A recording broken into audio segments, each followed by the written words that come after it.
It is early in the morning from Mount Panorama, Bathurst. Race start time is 4:45 a.m. as a matter of fact.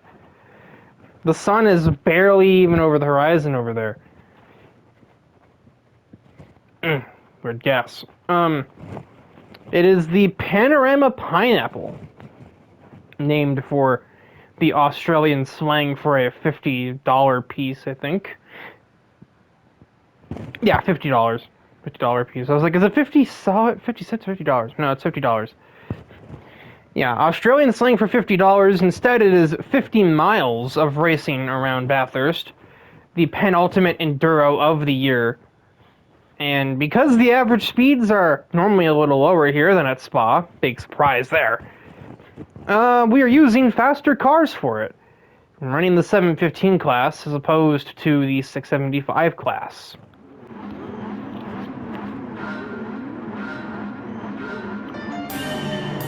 We are green in the early morning from Bathurst. The four-wheel drive Evo will lead us to turn 1. Evo is surprisingly popular in Australia, especially for the real-life modified production series that runs at Bathurst sometimes. Nico got ahead of Tokayama at the race start. We'll get to that in a sec. But we'll see, can Nico lead us out of turn 2 down the inside of the 128 car? And it looks like the Viper will get ahead, so there's the new leader, and we're only 35 seconds into the race. Despite the accelerated schedule of the year, Shizen Tokayama is debuting a brand new vehicle for this race, an M&M sponsored 2020 GR Supra, making Cassiopeia's 4th car in the category, along with Nat Black's and Makoto Mitsurugi and Goldie Shinozuka's. And that is a sideways Dedrick Schwartz I just caught out of the corner of my eye. So scrolling down to try and find the POV car. Cars comes unglued down the hill, taps his teammate, and slides helplessly into the paths of Honoka and Uni, damaging all cars involved. And there is our POV car, Mitsuri Kawashiro in the Aventador. A slightly updated livery for a few new stickers and sponsors on the car for this endurance race. Switching from Falcon to Nitto tires. Or is it Nitto? Nitto. I think it's Nitto. I don't know. I've never actually heard it said out loud. It wasn't until like not too long ago I learned how to say Hankook. I always thought it was Hankook. No.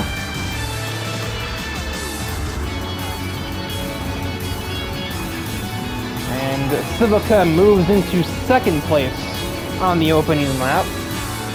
Yo losing places pretty quickly here.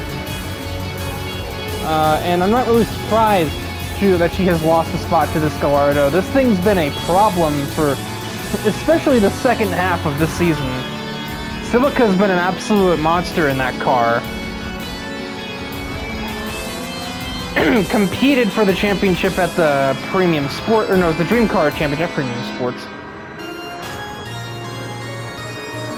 Almost won the thing. Has almost won at least one other Enduro this season, and has won many other 715 spot races in it as well.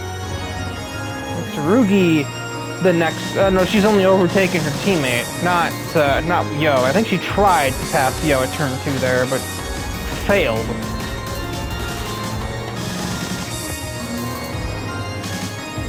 A clumsy mistake took her out of contention early at the AMT Prix des Ardennes. We'll see if she can maybe not do that this time and actually compete for this one.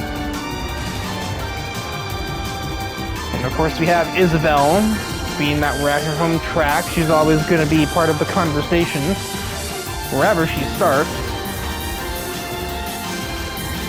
7th at the moment, while the two, mainly Yo, Yo's holding up everybody, but Tokayama is specifically holding up this pack of cars. Mitsuri is in said pack, trying to sneak her way by Noir. Her best bet will probably be down Conrad straight. Has a peek down the inside, not really any intent of passing there, but it's gonna make Noir nice and exposed down Conrad, and through she will go. As the sun rises over the circuit, pink clouds and everything fully accompanying our run towards the chase for the second time. Yeah, there's a wallpaper shot for you, if you're quick about it.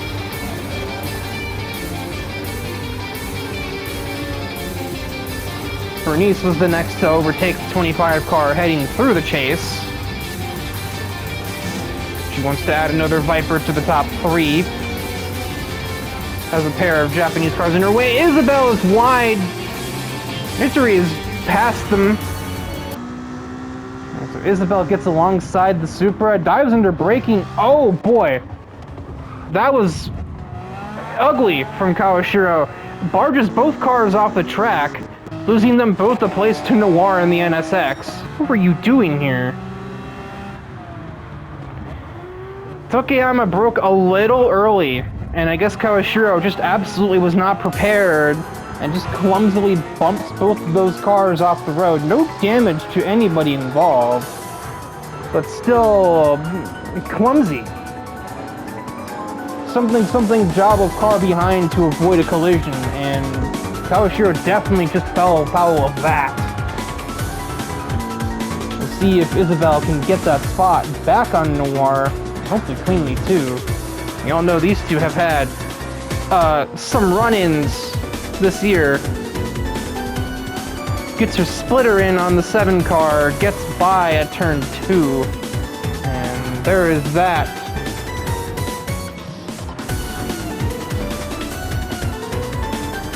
Victory trying to get ahead of Watanabe.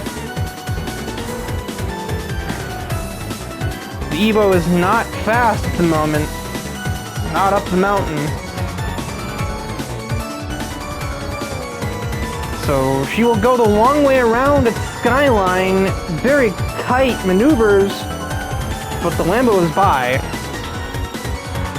Did not originally catch that Silica got the lead at the start of lap 3. I was too busy with whatever was going on with Kawashiro and the overtake she made, but Silica just outdrags the Viper, and probably not to many people's surprise, considering the sheer magnitude of that car over the last several months. Bernice has a run on the 143, heading down towards turn 2. Viper clears, Viper nearly dead. You know, we had a repeat of the season 3 finale right there. That would have been a bad time. There's never a good time for that. But Bernice had the car control to save it, but at the expense of losing third to Mitsurugi through turn 2.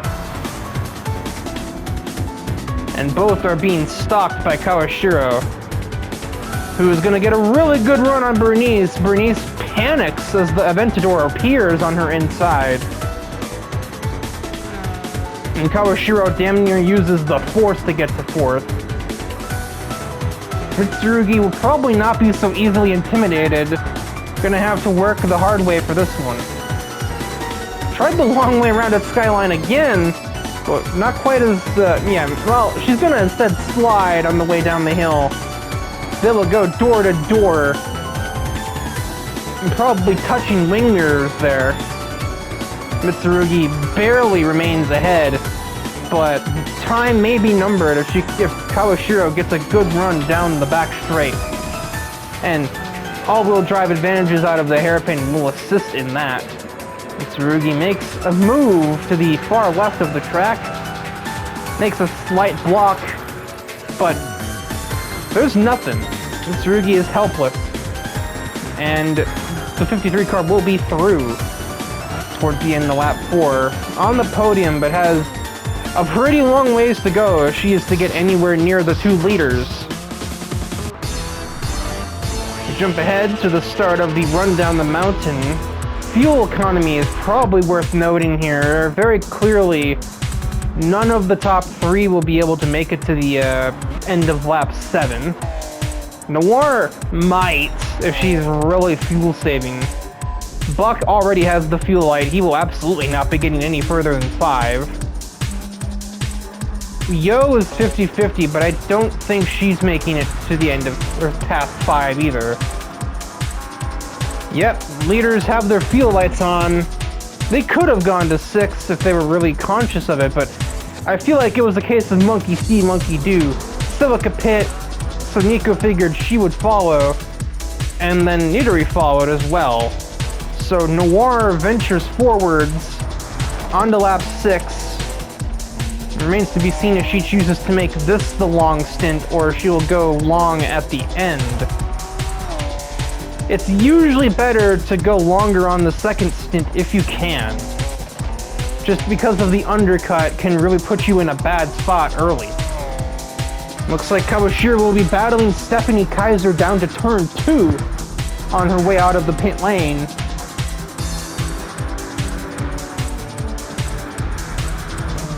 Not really what Nidori wants. She wants to focus on taking spots away. And she will aggressively take turn 2. She'll actually catch Nico off guard. She took turn 2 so aggressively and so fast.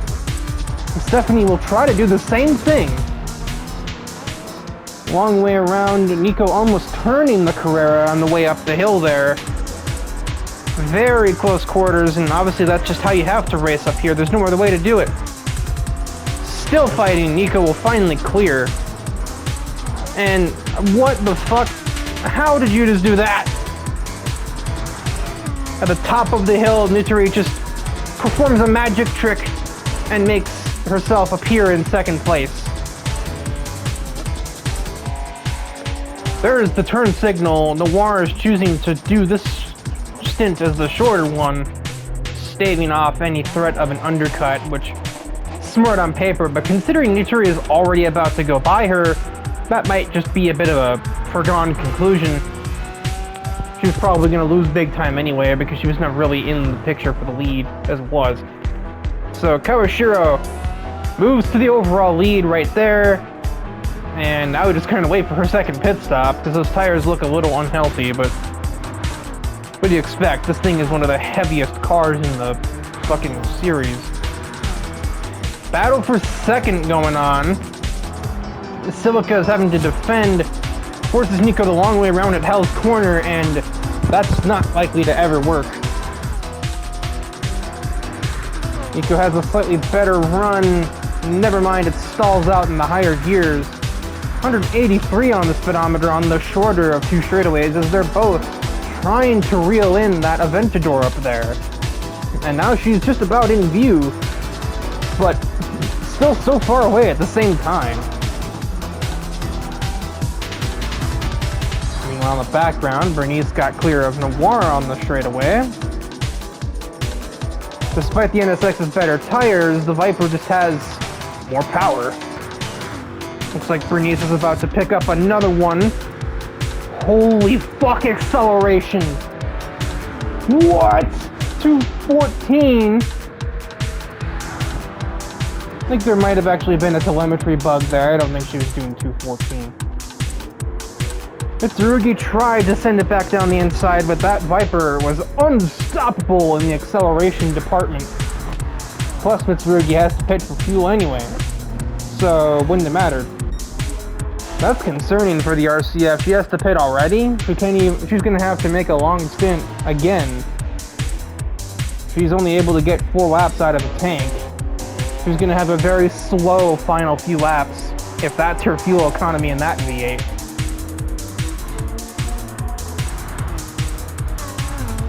Nico's fuel is in good shape. I think she's just keen to sit behind Silica for the moment.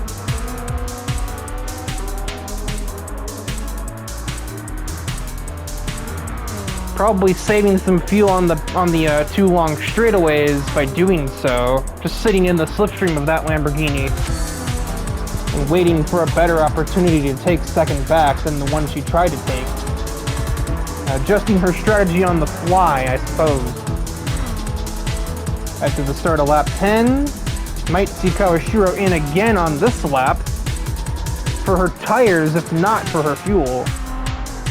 Because that right front is really not pleased. And the pace loss from that is obvious as Silica is closing in on the other Lamborghini.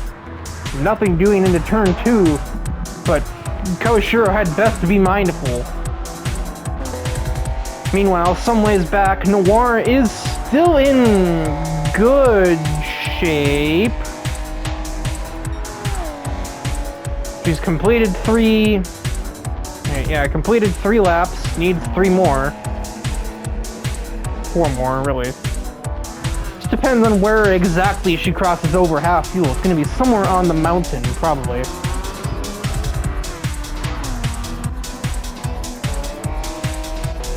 And she's fallen so far back from the leaders that she may not even be able to win the race off of it, even if she can make it through to the final lap on that tank.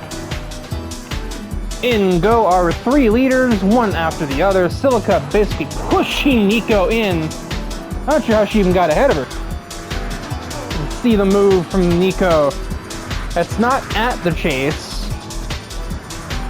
You know, it's super late braking.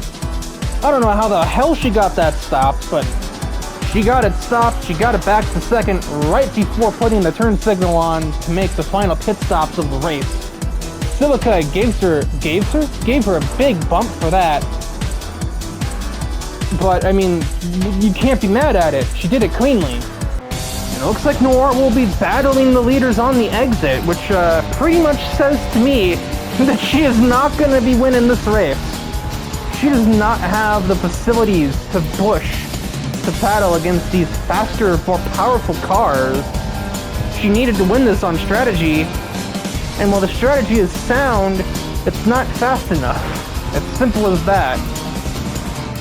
She will be absolutely dusted by Nidori at turn 2, and that is going to spell doom for the NSX drivers' chances of winning this race, barring unforeseen events.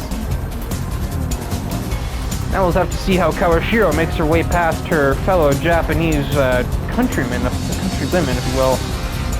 Unsurprisingly, race taking place in Oceania has a lot of Japanese drivers in it. Top 3 top 3 all Japanese drivers. Both Lamborghinis missed the turn as they enter the downhill run, so to speak. Nitori's gonna miss it a little less and get by Silica, but that looked clumsy. Silica was already sideways at the corner prior, and they both broke correctly, but neither could turn in. I think Nitori was thrown off by Silica missing it and was just getting ready to react to what her car did, and that it just kind of made it look like she had also missed the turn, but she was just getting ready to take evading action by the looks of it. Interesting moment there. That's going to give Nitori the lead. No. Second place. He's looking for the lead. He's got to catch about a second and change on Nico. I don't know if she's getting slipstream from there. I do not believe.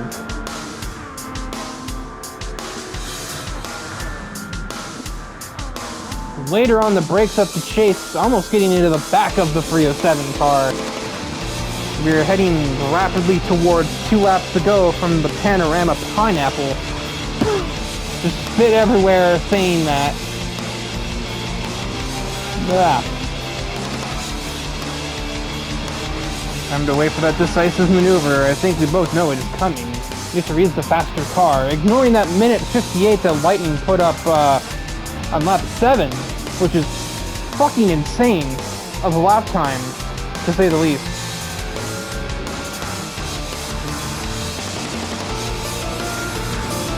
That is the difference maker right there, as Nitori makes that decisive move heading towards turn 2. Nico unable to fight it.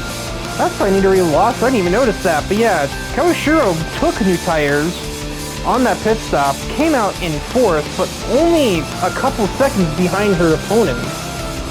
She had pulled just enough of a lead when she was ahead prior to the pit stop to take tires on the pit stop and come out in striking distance, and the tire difference is huge and has gotten her to the race lead with a lap and a half to go.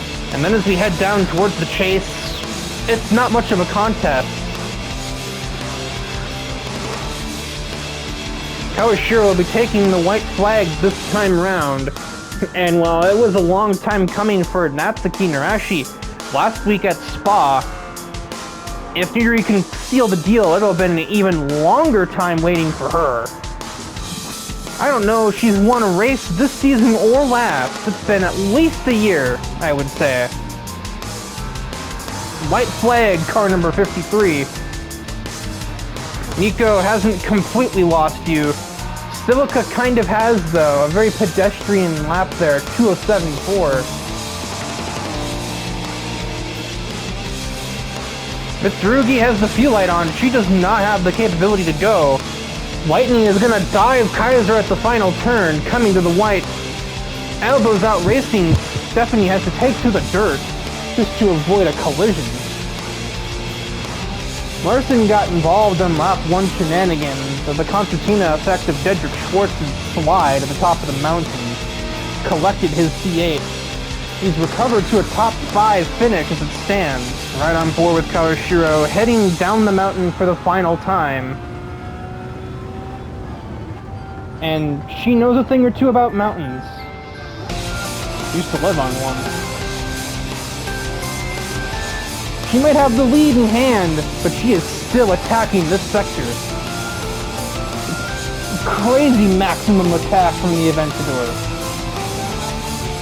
It's been a while, but she's showing us how to drive a supercar right here. The mountain did not know what just hit it. Fuel light is on, doesn't matter. We are about 30 seconds away from victory for the 53 car. Yazua, a pink dot in the background at this point.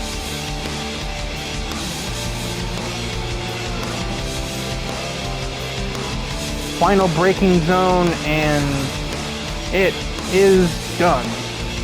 Hidori Kawashiro, final turn.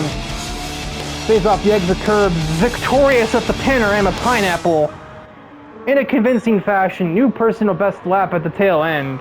A lap that was 4 seconds quicker than Nico's. Quicker! Celica will close out the podium finish, leading a couple of laps. A race that had at least 5 or 6 different leaders.